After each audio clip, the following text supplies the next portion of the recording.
My name is Maria DiFranco. I'm a third-year graduate student in the Department of Art in the painting and drawing discipline.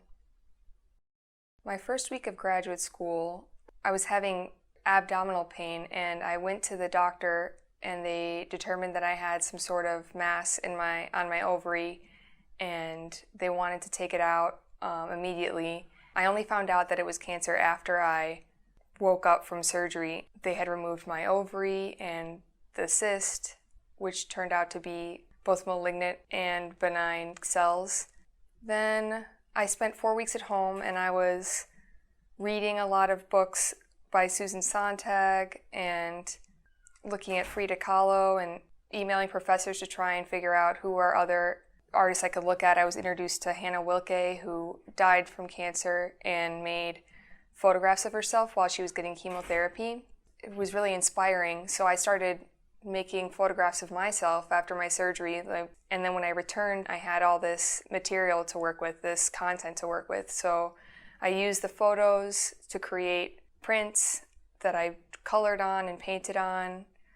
I then reused that imagery for collage, and then I reused that imagery with projection. I kept kind of cannibalizing the work over and over and over again, which brought it to a really exciting place where I had textile patterns mapped out instead of just photos. So I started mirroring the photos to create textile patterns. So that's how the ponchos came to be, was let the viewer activate the art rather than have a piece that is sitting on the wall that's just meant to be viewed. It was just interesting to see the people who were really anxious about putting on the ponchos. They felt like they didn't deserve to empathize with a cancer patient because of how extreme that situation is, or they felt embarrassed to wear a poncho because it made them stand out in a crowd. When this happened to me, my first instinct was, I want to do a project with cancer patients. Yeah, that's how my work has sort of drifted into what they call social practice, and that's where I am right now and most excited about, is doing projects with people and letting their experience be the artwork.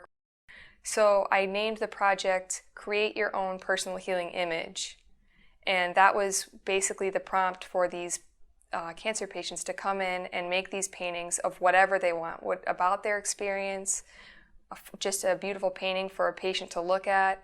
And I collected these paintings and organized them, and it's now being printed into a book that's meant to go into waiting rooms. It was meant to be a cathartic art project for cancer patients so that women who are waiting to see the doctor can look at something other than a magazine about health, a magazine about beauty, magazines about healthy dieting. So this is meant to be something they can enjoy.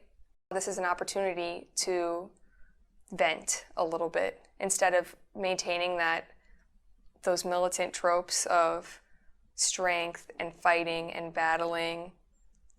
So this was just a cathartic moment where they could express themselves. It really did create a positive atmosphere for them, and there was no emphasis on any of those militant tropes, fighting or battling their cancer. They could just express themselves in whatever way they felt they needed to do at the time.